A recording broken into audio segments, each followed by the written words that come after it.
반갑습니다. 인생계획 졸업자 비브런덕입니다. 오늘 이 시간에는 한국남부발전 자기소개서 항목 해설 보내드립니다. 자, 영상이 처음이시라면 구독, 좋아요, 알림 설정 후에 영상 하단의 설명란 클릭해보시면 자소서 그리고 면접 비법 노트 신청해 주실 수 있는 URL 있으니까요. 댓글로 메일 주소 남겨주시면 보내드리도록 하겠습니다.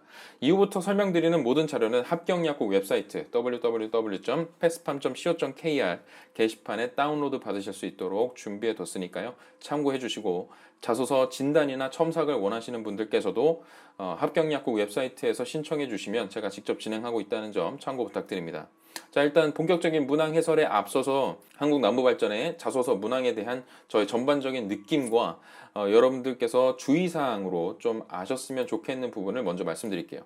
일단 자소서 문항 같은 경우는 난이도가 굉장히 평범합니다. 사실 어려운 문항이라고 딱 짚을 수 있는 게 없어요. 많이 묻고 있는 항목이기도 하고, 그렇기 때문에 우려되는 건 변별력을 가지기가 힘들기 때문에 여러분들이 소재를 정말 잘 골라내셔야 된다는 것이고, 그래서 출제 의도에서 최대한 벗어나지 않게 기술하시는 것이 중요하고, 소재를 잘 적용시키시는 것이 중요하다. 무엇보다도 지금 지원 동기랑 입사 후 포부를 묻고 있는 항목이 단 하나가 등장을 하죠. 그렇기 때문에 직무에 대해서 혹은 남부 발전의 사업 영역에 대해서 여러분들이 빠삭하게 이해하고 계셔야 그런 디테일이 묻어나야만 변별력이라는 것을 가질 수 있다는 겁니다.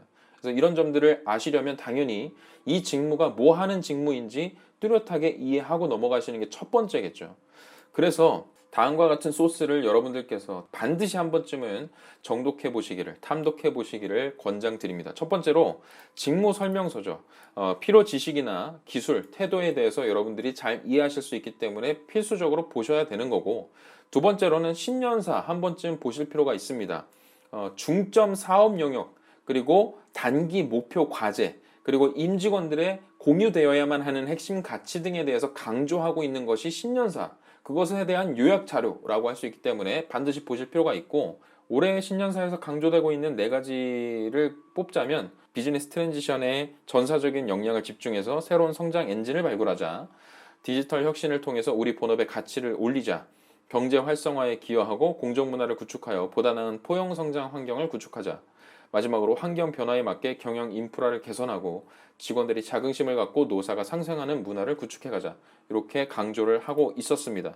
자, 세 번째로 여러분들이 빼놓지 않고 보셔야 되는 건 경영 목표, 전략 과제입니다. 경영 목표를 보셔야 중장기 목표나 비전을 이해하실 수 있고, 세부 전략 과제와 여러분들의 지원 동기 입사 후 포부를 연결시킬 수 있기 때문에 꼭 보실 필요가 있죠.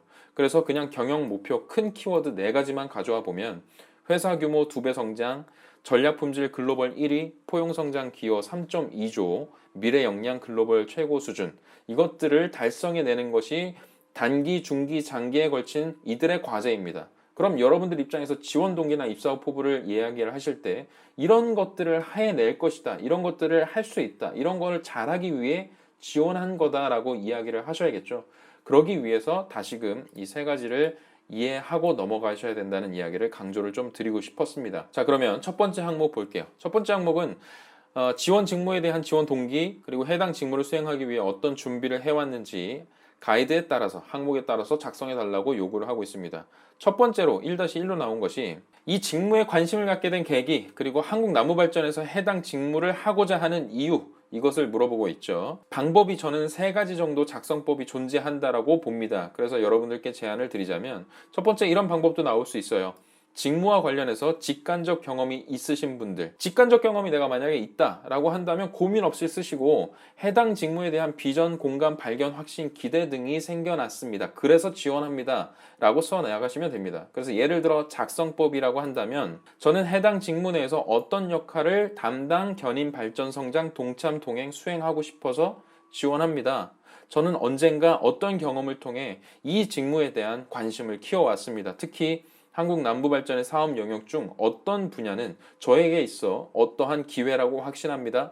그래서 저는 제가 가진 무엇과 이 직무를 수행하는 어떤 역량들을 통해서 국민 그리고 공공의 이익에 기여, 발전, 성장, 동행하는 그런 임직원이 되고자 합니다. 이렇게 충분히 쓰실 수 있다는 거예요. 두 번째 작성법은 평소 여러분들의 직업 가치관을 언급하면서 직무와 얼마나 연관성이 뚜렷한지를 말씀해 주시면 됩니다. 혹은 국민이나 공공사업이라는 키워드에 내 관심이 얼마나 이어져 있었나, 이런 부분들을 설명하시면 되겠죠. 그래서 작성법이라고 한다면 해당 직무 내에서 저는 어떤 역할 담당하고 싶습니다 밝혀두시고, 저는 언제 어떤 경험을 통해 어떤 직무에 대한 무엇이 직업 가치관이 형성되었습니다, 완성되었습니다. 그래서 한국 남부 발전의 어떤 직무는 직업 가치관의 실현을 위해 저한테는 더할 나위 없는 기회라고 느껴졌습니다. 특히 한국 남부 발전의 사업 영역 중 어떤 분야에서 제가 어떤 역할을 담당 견인 발전 등등을 하고 싶습니다. 그래서 결국 궁극적으로 국민이나 공공의 이익에 기여하는 그런 사람이 되고자 합니다. 이렇게 쓰실 수 있겠죠. 세 번째 방식은 여러분들이 직무를 수행하는 데 있어서 필요하다고 느껴지는 지식이나 기술, 태도 등을 함양시켜왔고, 충분하게 함양시켜왔고, 남부발전 내에서 내가 이루고 싶은 비전과 목표가 있었기 때문이야 라고 전달하시는 방법이 있죠. 그래서 예를 들면 해당 직무 내에서 어떤 역할 담당하고 싶습니다. 저는 언제 무엇을 관심을 바탕으로 어떤 역량들을 키워왔습니다. 그래서 한국 남부 발전에 이 직무를 수행하는 데 있어 중추적인 역할을 할 수 있다고 믿는데요.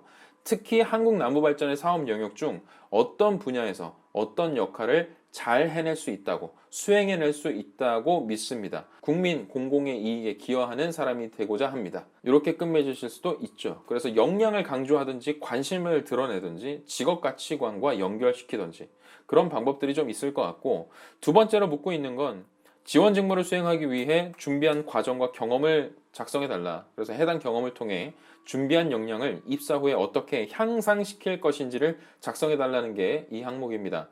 자, 여러분들 직무 역량과 입사 후 포부를 함께 묻고 있는 항목이다 라고 생각하시면 좋고요. 그렇기 때문에 어떤 목표나 의지를 가지고 무엇을 했는지 지식, 기술, 태도 측면에서의 역량을 실컷 풀어내셔야 합니다. 만약 그런 것이 없다고 한다면 직무 수행에 필요한 태도나 의지를 강조하면서 이런 것들을 내가 잘 길러왔다 그동안, 이렇게 쓰실 수도 있고, 정말 아무것도 없다라고 한다면 본인의 인상적이었던 경험에 매칭을 시켜보시는 거예요. 어렸을 때 나는 이런 경험이 있었는데 이때 어떤 역량, 어떤 태도를 키울 수 있었어, 발견했어, 그것을 성장시켜 왔어, 그렇게 발전시켜 온 이런 태도가 향후 임직원으로서의 내 역할을 수행하는데 무리가 없을 것이라고 나는 확신해, 기대해, 이렇게 써내려가실 수 있는 거죠.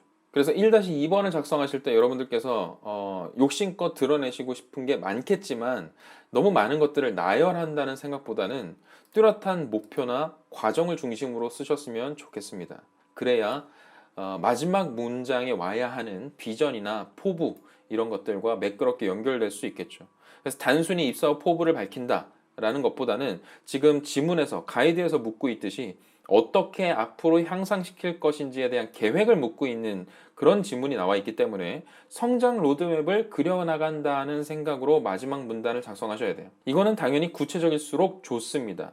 직무에 대한 이해가 그만큼 뚜렷하다는 걸 여기에서 표출시키실 수 있기 때문에, 그래서 여러분들이 흔히 쓰시는 선배님들께 배우고 열심히 수행하여 무언가를 배워서와 같은 아마추어틱한 당연한 소리는 과감히 드러내시고, 어떤 부문에서 특히나 어떤 지식이나 기술 등 내가 할 수 있는 분야에서의 전문성을 뚜렷하게 키워내겠다. 언제까지? 그래서 그걸 가지고 뭐 하고 싶다. 뭘 달성해내겠다. 어떤 비전을 이루고자 한다. 이것까지가 완성이 되어야 문항에서 묻고 있는 내용들을 충실하게 작성했다라고 할 수 있습니다. 자, 두 번째 항목은 기존 방식에 대해 문제의식을 가지고 새로운 방식을 시도한 경험에 대해 아래 항목에 따라 작성을 해달라라고 묻고 있고요. 일단 주의사항을 살펴보면 여러분들이 소재를 골라내실 때 동아리, 학생회 활동, 아르바이트 이런 경험들 속에서 소위 적폐라고 불릴 수 있는 문제들을 떠올려 보시면 좋겠다. 바꿔 말하면 여러분들이 소속된 어떤 집단 내에서의 문제를 해결했던 방식, 기존의 어떤 문제들을 바꿔냈던 그런 스토리, 그게 와주면 가장 좋다라는 이야기를 드리고 싶은 거예요. 그래서 웬만하면 개인적인 경험보다는 소속된 집단 내에서의 에피소드가 저는 우선한다라고 봅니다. 왜냐하면 조직 내에서 시도한 방식이어야 전체의 이익을 만들어냈다는 성공 스토리가 누가 들어도 그럴싸하게 들리고요. 이런 새로운 시도 자체에 대한 명분이나 당위성이 부여가 될 수 있는 겁니다. 예를 들어 볼까요? 제가 살을 빼기로 마음 먹었습니다. 그런데 기존 방식에 문제가 있었던 거예요. 밥을 하루에 5끼를 처먹었거든요. 그래서 저는 3끼만 처먹기로 결심합니다. 이것이 새로운 시도라고 할 수 있는가? 라고 했을 때 나한테는 새로운 시도겠지만 보는 사람한테는 이미 평범한 사람들은 하고 있는 거잖아요. 그래서 새롭게 느껴지지 않아요. 그리고 두 번째로 제가 살을 빼야겠다고 결심하게 된 건 그것이 문제라고 생각했던 건 나만의 생각이지 있는 사람이 얘는 뚱뚱해, 안 뚱뚱해, 살을 뺐어야만 해, 빼지 말았어야만 해, 이런 가치 판단이 안 서기 때문에 문제입니다. 그래서 웬만하면 개인적인 경험은 안 꺼내시는 게 좋고, 저렇게 뚜렷하게 소속된 집단 내에서 여러분들이 관행이나 관습을 바꿔냈던 그런 역전시켰던 사례들이 와주면 좋겠다는 말씀을 드립니다. 그런 데서 소재를 한번 찾아내 보세요. 그리고 또 이런 소재가 와야 공기업에서 좋아하는 그런 공공의 이익에 대한 나의 어떤 가치관, 그리고 집단 내에서의 나의 어떤 행동에 대한 교훈, 이런 것들을 풀어내실 수가 있겠죠. 자, 그래도 소재가 막막하다고 하신다면 보통 이런 문제는 돈 아니면 시간, 둘 중에 하나의 문제로부터 생겨납니다. 비용이나 시간의 효율성 측면에서 심각한 리스크가 예견이 되었다거나 직접적인 피해자가 발생을 했다거나 내가 이미 여기에 소속되기 전부터 이어져 내려오던 끊임없이 발생하던 문제점들이 있었다거나 그런 소재를 발라오시면 되는 거예요. 그래서 첫 번째로 묻고 있는 건 문제의식을 가지게 된 상황과 개선 과정에 대해 작성해달라고 해놓고 안에 가이드가 굉장히 구체적으로 나와 있죠. 이 순서대로 쓰시면 됩니다. 당시의 상황, 새로운 방식을 시도하게 된 계기, 그리고 기존 방식과 새로운 방법, 순서대로 가시면 돼요. 고민하지 마시고. 그리고 여기서 이제 문제의식이 나오잖아요. 그런데 여러분들께서 이 문제라는 것을 두고 소재가 또 갈등이 되실 수도 있을 텐데, 다시 말씀드리지만 여기서 나오는 이것을 바꿔야만 하는 이 문제 상황은 누가 보더라도 반드시 바꿀 만한 것이어야만 해요.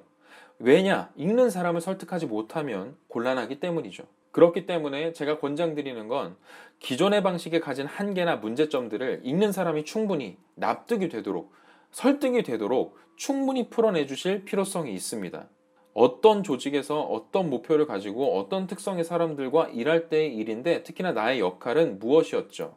그래서 여기서 당시의 상황이 설명이 되는 거고요. 두 번째로 어떤 문제점이 어떤 피해로 이어졌기 때문에 내가 그런 계기가 생겨난 겁니다 라고 뚜렷하게 얘기를 하실 수 있겠죠. 그리고 당연히 세 번째로 기존의 방식을 어떻게 변경하고자 했는지 그에 대한 답을 써 내려가시는 게 2-1번까지의 분량입니다. 자, 이제 두 번째로 묻고 있는 게 해당 시도의 결과가 무엇이었고 추가적으로 개선 방안이 무엇이 있을까, 그 고민했던 흔적을 한번 적어봐라. 그래서 가이드가 역시나 많이 나오고 있기 때문에 굳이 읽지 않고, 어차피 순서대로 저는 써 내려갔기 때문에 여러분도 이 순서대로 한번 적용을 시켜보시면 좋겠습니다. 자, 일단 첫 번째로 구체적인 실행 결과, 두 번째로 결과의 굿포인트와 배드포인트를 작성하라고 가이드가 나와 있어요. 그래서 결과는 좋았지만 갑작스러운 변화 때문에 부작용이 있었다, 이런 부분들 충분히 언급을 해줄 수도 있겠죠.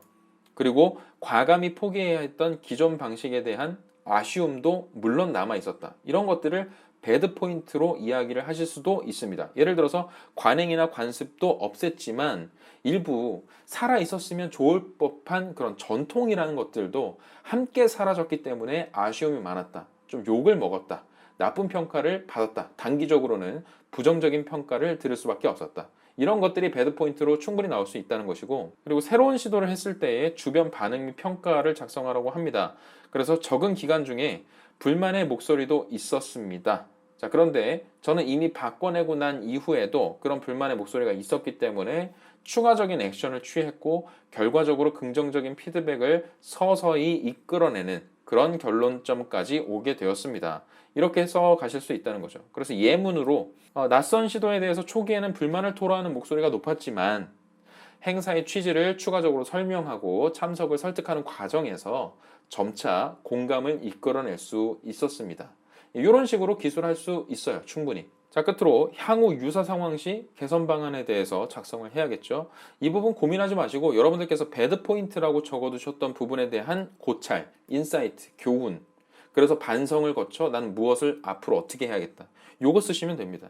그래서 문제 상황에 대해서 앞으로는 충분히 더 공감 과정을 거칠 것이고 적당한 적응 기간 혹은 계도 기간을 부여함으로써 급작스러운 변화에 좀 더 유연하게 대처하겠다. 이런 것도 와줄 수 있는 거고 변경되는 방식에 대한 취지나 목적을 추가적으로 주기적으로 반복해서 공유하는 그런 액션들을 취할 것이다. 혹은 구성원 간의 잦은 피드백을 주고받으면서 서로 간에 생길 수 있는, 쌓일 수 있는 오해들을 제거시켜 나가겠다. 앞으로는. 그리고 또 누군가한테는 적절한 리워드를 제공하거나 혜택을 제공함으로써 불만을 잠재우겠다. 그리고 마지막으로 이런 인사이트가 좀 나오면 어떨까? 단순히 여러분들께서 어떻게 급작스러운 변화를 겪어가지고 적용을 시켰는데 배드 포인트로 아쉬웠던 게 사후 관리가 잘 이루어지지 않았다는 것을 깨달았어요. 그래서 저는 반성 과정을 거쳐서 뭐 하기로 했냐면 앞으로 내가 어떤 시도나 일을 하게 됐을 때에는 반드시 그 업무에 대해서 팔로우업 하겠다. 계속 지켜보겠다. 사후 관리를 철저히 해서 책임감을 가지고 바꿔낸 문화에 대해서 끝까지 책임지는 태도를 견지하도록 하겠다라는 기술이 나온다면 저는 아주 좋을 것 같다는 생각이 듭니다. 자, 세 번째 항목 할게요. 조직 또는 팀의 공동 목표를 달성하는 과정에서 자신과 다른 의견을 가진 사람과의 갈등을 해결한 경험에 대해 작성해 달라는 항목입니다. 거의 뭐 단골 소재로 빠지지 않고 나오는 항목이죠. 그래서 바로 그냥 들어가자면 첫 번째로 묻고 있는 게 당시 조직 또는 팀의 공동 목표가 무엇이었고 구성원들이 의견의 차이를 보였던 견해와 그 이유에 대해서 작성해 달라고 합니다. 역시 배경 설명 들어가야겠죠. 첫 번째는 어떤 목적으로 어떤 구성원들이 모여 어떤 역할을 수행했고 특히 나의 역할은 무엇이었다. 그리고 이제 갈등 상황이 등장해야겠죠. 특정 문제를 중심에 두고 의견 대립이 빚어졌다. 상대방과 나의 의견이 달랐던 원인은 어떤 포인트에 있었으며 이것이 감정 싸움으로 번져서 팀워크를 와해시킬 위기까지 처해 있었다. 네, 이렇게 긴장감을 고조를 딱 시켜주시면 돼요. 첫 번째는. 두 번째로 이제 상대방을 이해하고 그래서 설득하기 위해서 네가 취한 액션이 뭐야? 그 결과가 어땠어? 이제 여기에 힘줘서 써주셔야 되는 거죠. 저는 여기에 빠지지 않고 들어갔으면 좋겠는 부분이 일단 여러분 자기 반성이 들어가셔야 됩니다. 나부터 뜯어봤다 라는 내용이 들어가면 좋을 것 같아요. 무조건은 아니지만 권장합니다. 내 주장에 모순이 있는지 없는지 이거부터 먼저 살피는 게 좋은 태도가 아닐까 싶어요. 그래서 그런 노력을 기울였고 상대방 입장에서 수용하지 못하는 이유가 일부분 합당하다는 부분을 나는 인정했다. 그런 부분들은 내가 잘못 생각했다라고 공식적으로 인정했다. 이런 태도 나오면 좋을 것 같습니다. 한편으로는 내 주장을 무조건적으로 밀고 나가기보다는 상대방의 주장 내용에서 긍정적인 면을 나름대로 분석을 해냈다. 좋은 건 좋은 거니까. 인정하고 받아들이고. 그죠? 이런 것들이 들어가면 좋겠다는 거예요. 그래서 추가적으로 좀 더 디테일하게 어떤 사례들이 노력으로서 와줄 수 있겠느냐 제가 좀 장황하게 적어놨지만 뭐 이런 것들이 있을 수 있을 것 같아요. 뭐 토론 방식을 바꿨다든지 목표나 비전을 다시금 공유했다든지 상대방이 내 주장을 온전히 이해할 수 있도록 자료를 좀 더 쉽게 만들어서 전달을 했다든지 상대의 의견을 비판하기보다는 수용하는 태도로 혹은 객관성 있는 태도로 임했다든지 업무 분장을 새로 했다든지 일의 진척 사항을 투명하게 모두가 알도록 자주 공유하고 피드백했다든지 세부적인 액션 플랜이나 체크리스트를 함께 작성하고 실천해 나갔다. 뭐 의견 합의 이후에도 상대의 의중을 하나하나 살펴가면서 일을 전개해 가기로 했다. 그리고 상대방이 좋은 의견에 대해서 적극적으로 동의하거나 장려함으로써 그런 갈등 관계들을 조금씩 해소시켰다. 그리고 뭐 내 나름대로 충분한 근거 자료 같은 것들을 객관적으로 준비를 해서 그 기준선을 정하고 그 기준으로부터 가장 합당한 의견을 추려내기 위해 최선책을 찾아나가는 방법, 차선책들을 제거해 나가는 방법, 나는 그런 방법들을 취함으로써 모든 사람들이 이 사건, 이 대립에 대해서 이제 인정하고 수용하고 받아들이고 이 과정을 거칠 수 있도록 나름대로 노력했다. 이런 액션들이 들어가주면 되는 겁니다. 그래서 뭐 물론 결과도 쓰라고 하지만 사실 결과 자체가 중요한 포인트는 아니죠. 그 결과보다는 해당 경험을 통해서 깨닫게 된 당신만의 교훈, 그리고 일을 처리하는 본인만의 어떤 방식이 생겨난 것, 어떻게 적용하겠다는 의지, 이런 것들이 들어가야 되는 것이고요. 그래서 향후 업무 수행 과정에서 적용하고 발전시키겠습니다. 혹은 나는 이런 경험을 몸소 체험했기 때문에 유사한 상황이 발생하더라도 공동의 성과를 달성해내는데 자신 있습니다. 확신합니다. 이런 식의 포부를 밝혀주면서 끝내시면 되겠습니다. 세 번째 항목은. 자, 마지막 항목 갈게요. 자, 예상치 못했던 문제에 직면했으나 끝까지 해결했던 경험에 대해서 아래 항목에 따라 작성해 달라라고 묻고 있고요. 첫 번째 문항 들어가기 전에 주의사항 살펴보면, 다시 말씀드리지만 괄호석에 들어가 있는 내용들은 그냥 순서대로 써 내려가시는 것이 논리적으로 봐도 합당해요.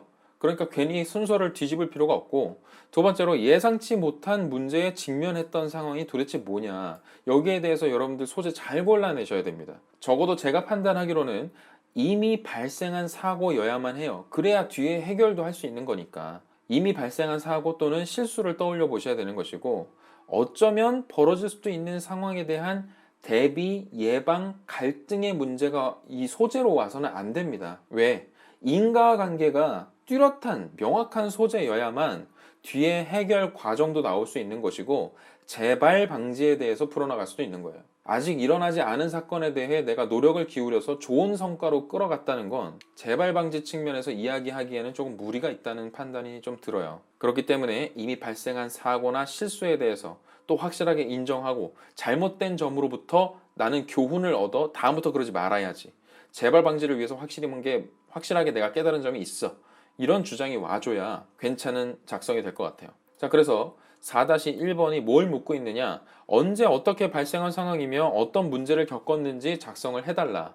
그래서 순서대로 적어보면, 첫 번째로 예상치 못한 문제가 발생한 상황, 당연히 상황 설명해야겠죠. 갑작스럽게 발생한 사고나 사건, 실수가 있었다.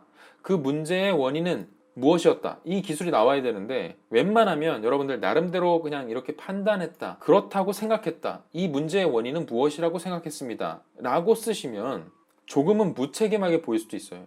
여러분들이 이 원인을 파악해내기 위한 구체적 액션으로서 어떤 노력을 기울였는지가 좀 들어가 주면 좋습니다. 그래서 원인 파악이나 분석 과정이 들어가야 된다는 거죠. 예를 들면 어떤 것을 확인해 보니 사실은 이랬다는 것을 알게 되었습니다. 그리고 어떤 자료와 비교를 해보니 무엇으로 판명되었습니다. 어떤 내용들을 분석해 본 결과, 과거 데이터를 분석해 본 결과 이런 잘못이 있었다는 점이 나타났습니다. 이런 식으로 충분히 쓰실 수 있잖아요. 그리고 세 번째로 어떤 문제를 겪었는지 써주셔야 됩니다. 자, 확실한 교훈을 얻기 위해서는 확실한 문제가 발생했다라는 이야기가 나와주는 것이 좋다라는 점을 좀 강조를 드리고 싶어요. 이 말이 무슨 말이냐면, 단순히 정신적으로 힘들었고 심리적으로 힘들었고 고통스러웠다, 이렇게 하는 거 말고 가시적으로 드러난 문제 상황이 있어야 원인 파악도 가시적으로 드러낼 수 있고 문제 해결도 뚜렷하게 주장하실 수 있기 때문에, 그래서 정신적으로 심리적으로 내가 힘들었습니다 라는 표현은 웬만하면 지양하시는 게 좋을 것 같아요. 자, 두 번째로 해당 문제를 해결한 과정과 재발 방지 방안에 대해서 작성해 달라고 하고 있습니다. 자, 가이드 순서대로 따라가면 첫 번째로 구체적인 실행 과정 및 결과를 쓰라고 하는데, 평범한 수준의 밍숭맹숭한 노력 당연히 지향해야겠죠. 얼마나 내가 치열한 노력을 했는지 풀어내야만 합니다. 그래서 예를 들면 처음부터 다 깠어, 전수조사했어, 전문가를 인터뷰하러 다녔어, 새로운 분야에 대해서 용감하게 뛰어들고 학습했어, 생활 습관이나 패턴을 바꿔내는 고통을 감내했어, 그동안 기울이지 못했던 이런 적극적이고 꾸준한 노력들이 구체적인 액션과 함께 담겨야 되고요. 두 번째로 끝까지 문제를 해결한 이유와 주변 반응은, 이런 식으로 작성하시면 되죠. 주변 반응은 그냥 간단하게 그냥 워딩 그대로 가져오시면 됩니다. 그렇게까지 할 필요가 있어? 라는 소리까지 들었습니다. 이런 식으로 표현을 빌려오는 방법도 있죠. 자, 그리고 무엇보다 중요한 건 끝까지 문제를 해결하려 했던 이유와 명분, 그것이 두 번째에서 묻고 있는 핵심이기 때문에 조직 내에서의 성과 달성 소재로 풀어내면 당위성을 강조하기가 수월해진다. 그래서 웬만하면 소재를 고르실 때 이 소재 역시 조직 내에서의 성과 달성 소재로 풀어나가시면 그 안에서 생겼던 위기를 극복해 나갔던 나의 문제 해결 능력, 나의 역할, 이런 부분들을 강조할 수 있는 소재면 더 좋지 않을까라는 생각이 들고, 이 부분에서 이제 4번에서 묻고 있는 가장 핵심 문장이 여기에 드러나겠죠. 이거 왜 해야만 했는가? 왜 끝까지 문제를 해결해야만 했어? 이런 것들 빠지지 않고 들어가야 합니다. 공공의 이익을 위한 책임감 때문이었어. 소신과 원칙을 지키기 위함이었어. 구성원으로서 당연히 취해야 하는 마땅한 태도였기 때문이야. 이런 자세, 이런 의식, 이런 태도, 이게 들어가 줘야 된다는 거예요. 그리고 마지막으로 재발 방지를 위해서 할 수 있는 노력이 무엇이냐? 일단 문제가 일단락이 된 이후 아까도 조금 살짝 언급드렸지만 사후 관리 측면에서도 노력했다. 이런 부분들을 강조해 주시면 조금 변별력이 생길 것 같아요. 예를 들면 다시는 같은 문제가 발생되지 않도록 혹은 후배들이 같은 문제로 고민하지 않도록 하기 위해 어떤 뭐 매뉴얼로 정립을 했다든지 그런 자료들 혹은 문제 상황들을 적극적으로 공유를 하고 사고 사례집 같은 것들을 만들었다든지 이런 것들을 적극적으로 전파를 함으로써 다른 사람들이 또 같은 문제를 겪지 않도록 노력했다. 이런 거 아주 좋을 것 같고 계획 수립 단계에서의 어떤 뭐 주도 면밀하게 다음부터는 계획을 잘 짜야 된다고 느꼈고 뭐 예방 차원에서는 어떤 노력을 기울여야만 한다. 이런 교훈을 얻었다. 이런 부분도 써줄 수가 있습니다. 마지막으로 문제를 해결해 나가는 과정 속에서 어떤 태도를 견지해야 한다고 생각을 하고 나는 어떤 자세로 문제를 해결하고자 노력하겠다. 그리고 사후 재발 방지를 위한 어떤 자세까지 포함함으로써 이런 교훈들을 적용시키고 발전시키고 반드시 해야겠다. 혹은 나는 이것을 몸소 체득했기 때문에 내가 직무를 수행하면서 들이닥칠 어떤 문제 상황들에 대해서 이런 태도로 임하겠다. 이런 식의 교훈으로 마무리를 지어주시면 이상 없이 준비하실 수 있을 것 같습니다. 그래서 혹시나 오해하실 수 있는 게 제가 그냥 편의상 이렇게 4번 항목 적어놓고 한문하게 4-1, 4-2 이렇게 써냈는데 여러분들 각각 작성하셔야겠죠? 저의 편의를 위해서 여러분들 헷갈리게 만들어 드린 점 양해를 부탁드리면서 추가적으로 궁금하신 점은 댓글이나 오픈 채팅창을 통해서 남겨주시면 성심성의껏 답변 드리도록 하겠습니다. 아무쪼록 빠르게 마무리하시고 좋은 결과 얻으시길 바라겠습니다. 여러분 할 수 있다잉.